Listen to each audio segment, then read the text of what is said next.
수리나, 여긴 매일 똑같은 시간이 흐르고 있어. 아무리 기다려도 시간이 풀리지 않아.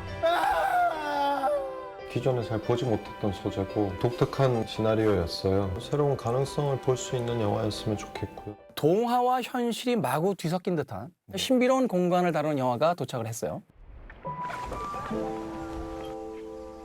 늘 반에 전화 보내지. 나 2반 여성민. 둘만의 암호를 정하고 차곡차곡 어린 시절의 추억을 쌓아갑니다. 나 좋아해?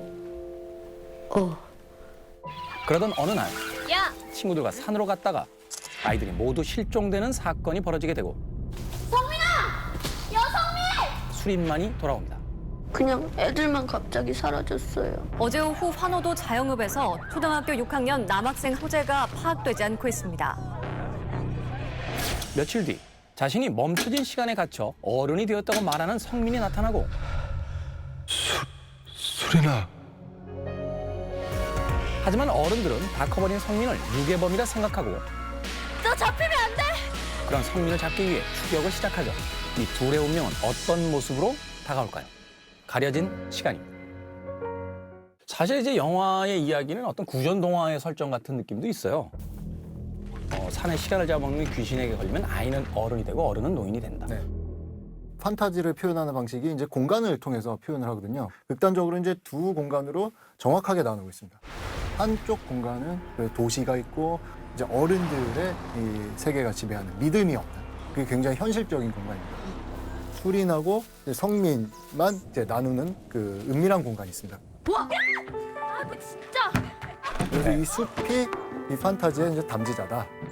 여기 진짜 다른 세계로 가는 차원의 문 같은 거 있을 것 같아. 이 영화 기본적으로 시간에 대한 영화거든요. 사실 시간을 어떻게 시각적으로 보여줄 것이냐. 이게 가장 어떤 영화를 만드는 사람들의 관건이었을 것 같은데 네. 수린아, 여긴 매일 똑같은 시간이 시간이야. 흐르고 있어. 오늘로 1974일이 지났는데 변한 건 아무것도 없어. 멈춰버린 그 물방울 같은 장면을 통해서 그 멈춘 시간을 시각적으로 이제 보여주는 그런 것 흥미로웠어요. 판타지 세계 안에서 리얼리티가 되게 중요하다. 판타지스럽지만 현실 안에서 좀 있을 법한 느낌을 주려고 생각을 많이 했어요. 이 영화는 이제 독특한 점은 시간이 하나의 이제 감옥처럼 작용을 하고 있다는 겁니다. 성민이가 이 시간의 감옥에 갇히게 되면서 시간은 계속 흐르고 본인은 늙어가는데 자기가 겪을 수 있는 사회적인 경험은 오로지 상대의 친구인 그 태식이밖에 없습니다. 엄태구 씨가 연기했죠. 태식이랑 난 여기서 잘 지내고 있어.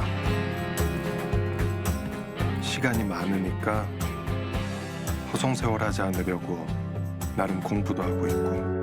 이 세상의 또 지식들을 습득을 할 수 있었어요. 정신 상태가 멈췄다라고는 생각은 안 했어요. 지식이나 이런 쪽으로는 해박한 편이고. 남자는 남자다워야 하는 것이다. 아도니스 컴플렉스. 그러고 보니까 그 작가라든지 감독들이 이런 설정들을 굉장히 좋아하는 것 같아요. 캡틴 아메리카 같은 경우도 사실은 시간 캡틴 속에 아메리카요? 시간 속에 갇혀있다 돌아오죠. 예. 이 편에서 보면은 그 자신이 공부해야 될 것들을 수첩에다 이렇게 적는 장면 같은 것들이 바로 그렇죠. 그 갇힌 시간에 대한 어떤 학습 같은 것들이 네네. 있고 아저씨, 잠깐만요. 올드보이 최민식 씨도 결국은 아, 그렇네요. 골방에 갇혀서 15년이라는 그렇네요. 시간을 온전히 텔레비전 하나만으로 버티내야 했던 이런 설정들이 그래서 세상에 다시 풀려 나왔을 때 어떤 식으로 반응할 보일 것인가. 예, 근데 이 영화가 그런 부분에서 상당히 재미있게 또 섬세하게 이제 그런 부분이 표현이 됐다고 생각이 들어요.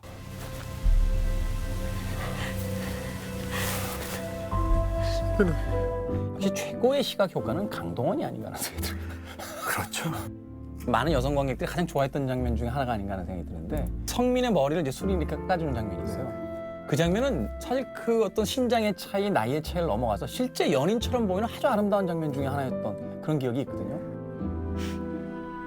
머리 자르니까 옛날 얼굴이 있는 것 같다.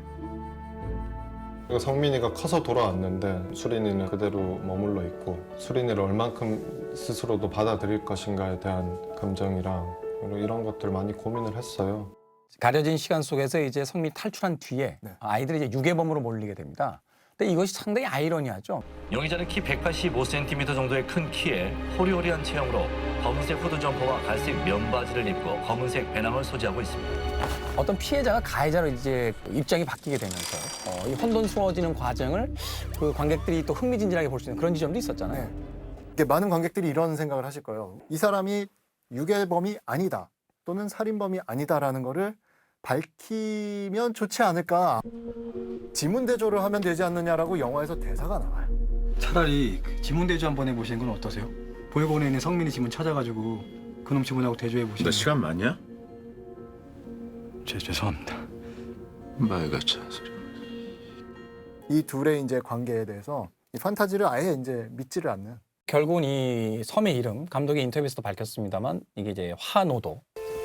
수린이는 환호도가 처음이니까 여러분들이 잘 좀 알려주고. 노화를 거꾸로 한, 그러니까 나이 들어감을 이제 거꾸로 해서 이제 장명을 한 그런 섬인데 결국 무엇이 우리를 늙게 만드는가, 나이 들어가게 만드는가, 속되게 만드는가를 이야기할 때 결국은 믿음을 잃어버리는 것이 아닐겠냐라는 이야기를 아주 노골적으로 섬의 이름과 그 관계를 통해서 보여줍니다. 멈춰진 시간에 이제 판타지를 전부 다 보여주고 이제 그에 의해서 이제 유발됐던 미스테리를 이제 전부 다 보여줬습니다.